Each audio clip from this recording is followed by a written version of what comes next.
out, man. Yo, I'll decide to come on at you with something proper, like, man. But yo, my fault. It's been a minute because your boy been busy. I've been on LEP TV. Representing. Holding it down. But still, I gotta come back home. Where I be at. Where I be at, man. But anyways, though, I'm working on getting me also a person up on here. Like family member. I'm working on it. But anyways, let's go ahead and get on off into it though. This is tailored to the artist, man. This is so you can pitch yourself. This is so you can get yourself out there. This is just basically so you could get your face in front of a record label. You know what I mean? Something like that. Something like that. Something like that. But anyways, let's go ahead and do a disclaimer real quick. I should have did that starting off. Let's do a disclaimer. This is an adult channel where adult things do happen, adult things do go on. You will hear me coughing, you will hear me smoking, you will hear me saying some things that will offend you. Profanity is used extensively. If you are under 18, please get your parents' permission. This is for entertainment and educational purposes only. Do not take anything in these videos as accurate or real life. Anything in these videos as no slander nor disrespect. All behaviors is expressed in regards to the title. Talk my shit. So that's what I'm doing, talking my shit. But now, right though, we going to put a certified entertainment lawyer up on here. So basically, like though, you can get in contact with her. Like though, you can hit her up on her page and all that. But sure, but yo, I'm getting ready to bring it on up though. This is a guaranteed entertainment lawyer. So you know what I mean? This ain't no bullshit. But yo, hold up though. Let me bring this shit up though.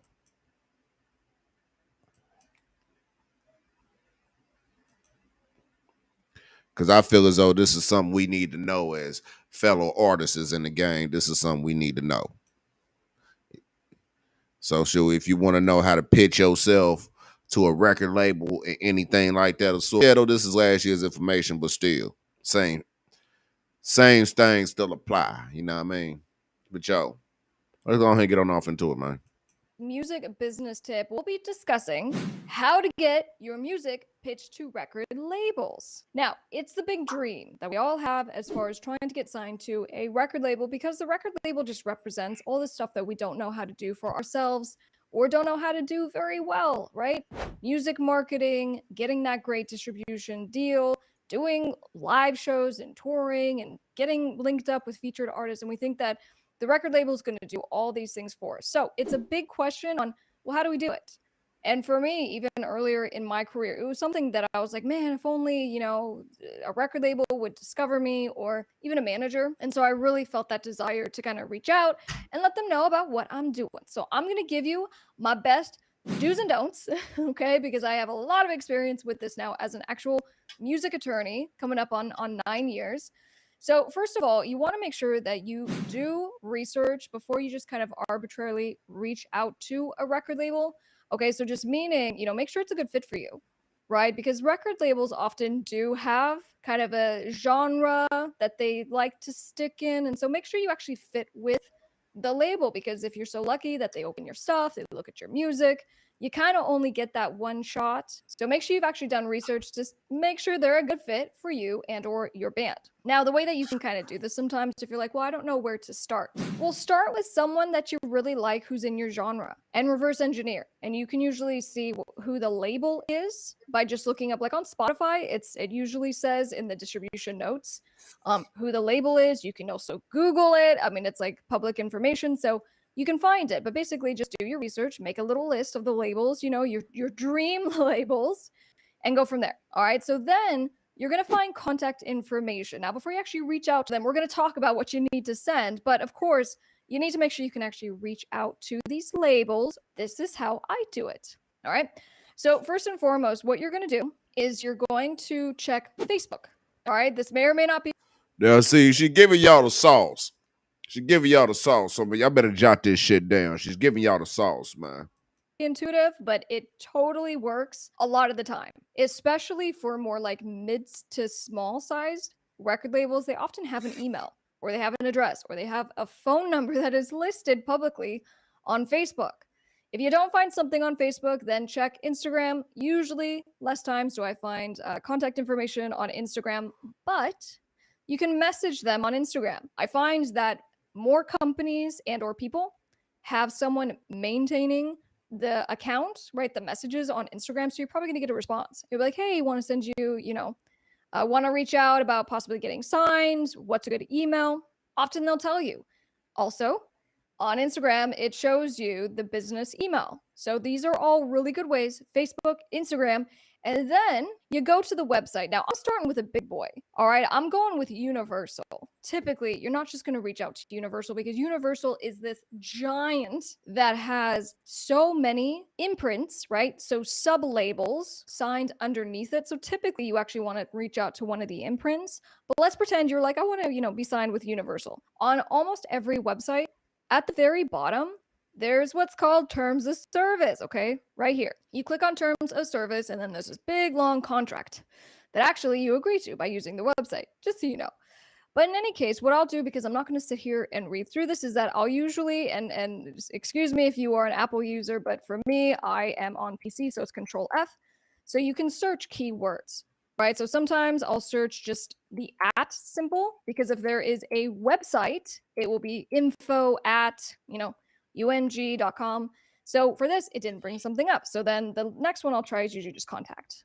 Right, so here we go. Here are all the options for contact. Scrolling, and there we go, right? So we have an actual physical address. So these are some of the best ways as far as finding contact information. And like I said, when it comes to like more of the mid to small sized labels, oftentimes they just have the information listed on the social media accounts. So that's a really good place to start. So you're going to send an email, and let me give you a couple quick tips here, okay? Don't send your life story in the email. Keep in mind that the person who's going to be receiving your email is very busy, and they're probably receiving a lot of emails. So you want to be respectful of their time by keeping your summary short and sweet. Okay. You can tell someone your life story later. For now, the person getting that email doesn't care. All right. Short and sweet, and personalize it. Hey, I saw that you signed or have these people on your roster. I'm very similar in sound to what they're doing. I'm looking for representation. So here are some samples of my music. Now, when it comes to, how do we send the songs or the videos? Don't attach files. If you attach files, that means that someone likely needs to download it, right? And we're all worried about bugs and viruses in these files. They're not going to do it. So then you might say, well, what about a Dropbox link? Let me send a Dropbox link with like my last 3 albums so they can get a real sense of what I'm doing. Don't do that.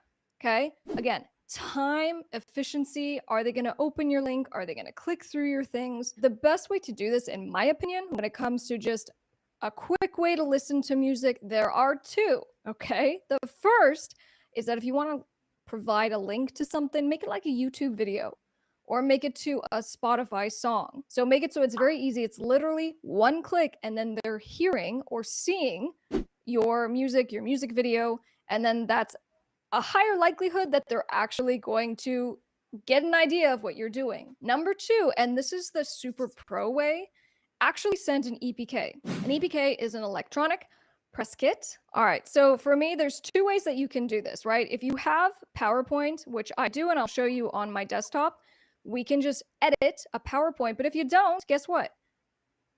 Everyone has Gmail, or almost everyone has Gmail, but Google, it's called Google Slides, which is basically PowerPoint. So if you go into Google Slides, you just put it on Google, pull it up, and then you can just immediately start editing. Now, the reason why I like using this platform, I'm going to walk you through my literal EPK so you can see how I do this and why I do it this way. The reason I love it is because it's so easy to update this thing. It's a pain in the butt if you're going to build something on a website, because you can do like video EPKs, you can do website EPKs. But for me, I really like something that I can make a quick change in, and it's not going to be like, oh, I need to now go and re-edit the video and re-export it, because stuff gets old really fast. So let me show you. Let's go back to the EPK. All right, so here's mine, right? This is just a PowerPoint. And in mine, I have a total of 12 slides, because you don't want to make this insanely long and it's going to take forever to get through. But let me explain, okay? So I'll do usually a cover page. What I do is not, perfect, I'm sure, but it's just my style, okay? So I have my name. What kind of genre do I do? Dark pop, okay? And then what year was this recently updated? So they know this was actually updated recently. Now, it's really good to have a bio. Okay. If you're going to start with the bio, beautiful, but try to be as efficient with the space as possible because, again, you are asking someone to read. Who likes reading? No one. So for me, I focus on two things. Right here, I go, Miss Crystal's dark pop sound is a fusion of Nine Inch Nails, Billie Eilish, and Poppy. Okay. Her music works well with rock, industrial rock, rock pop, pop lineups, and playlists. And then also, as far as live shows, you know, on my singing style, my voice, people compare me to Evanescence. So that immediately gives someone at least a little bit of an idea of what I do, what my style is, and then they can now go on. And the next big question that people are real curious about is what's your social media reach, right? That just is. If a record label is going to check you out, that's usually the first question that they have. They don't even need to hear you. If they see that you are working and you are, you know, hustling and building your social media, that's always a really good sign. Okay. And that's going to play well for you. So it's good to have a slide dedicated to your social media. You don't have to include every single platform. Just include the ones that you think, you know, highlight you the best. So, you know, here's the other thing too. Social media numbers often change pretty quickly, right? So that's another reason why I really like doing this in PowerPoint. So in any case, I focus on, you know, some of my bigger platforms, Facebook, Instagram, TikTok, YouTube, and Spotify. And then I take the time to actually hyperlink this, right? So, you know, it's just really simple. You go like this, you right click, and then you can do, and I already have it right there. So it otherwise would have been like, you know, add a link. So you add a link so that once they have this, they can actually just click it. It's going to then open the social media platform so they can see, and then they'll be able to get an idea of your engagement, to actually scroll and look through your content. So it's really nice when you can hyperlink it. All right, so then cruising on, next, press. If you have it, beautiful, include it. Don't include every single one. Okay, right here, we've included 4. And honestly, I think 3 probably is enough.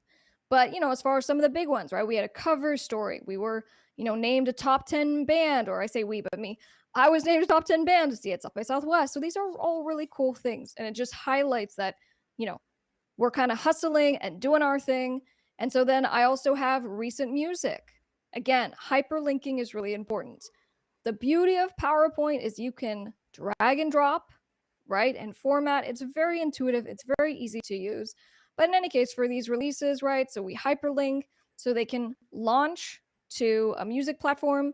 I have videos. I also note the views, right? So to the extent that something has done pretty good, great, note that. And then we go a step further. This isn't really and entirely necessary, but I like to have it in my EPK, which is what are the show options, right? So I can use this when I'm trying to get bookings.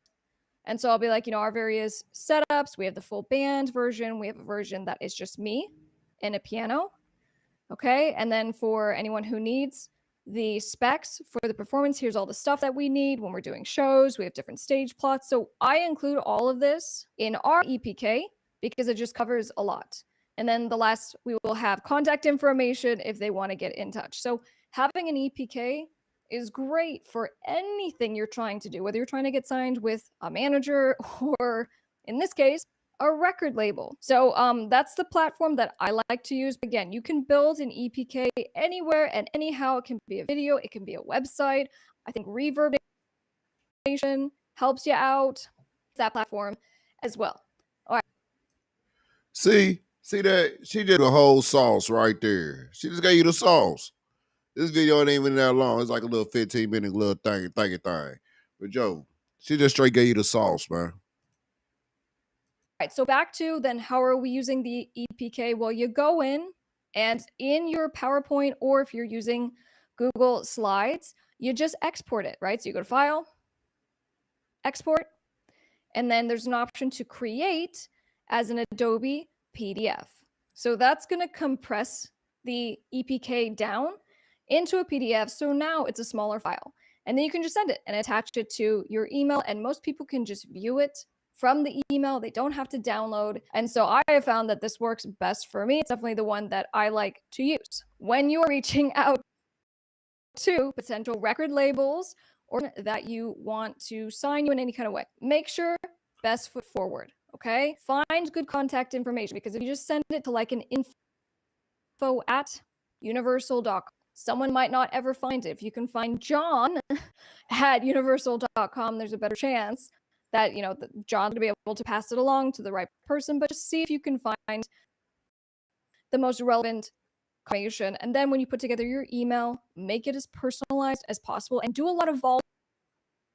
It's really important. Don't just reach out to like 3 record labels and then get down on yourself because maybe those record labels didn't respond to you. Okay. So it's really important that you follow up. It's really important that you hit as many companies as possible.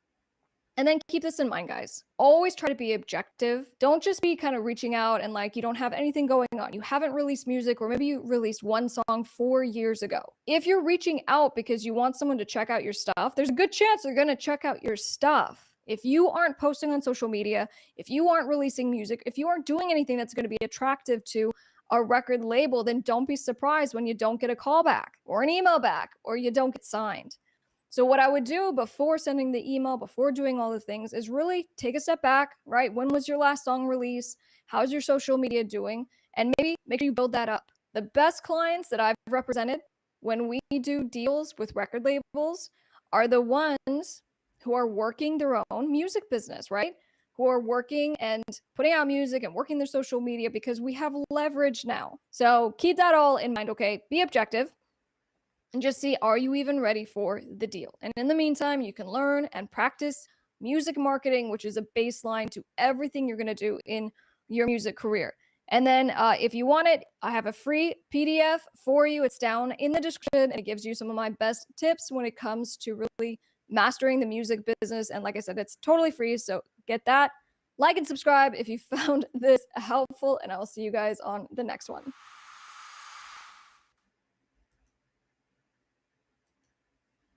See? She just straight gave you the sauce. Straight up. Simple as that. That's what it is. So, get you an EPK together. Get you a whole bio in it. Get your links in it. You know what I mean? Get all your stuff together. So that way when you put your stuff out and people hear you, they know what you're talking about.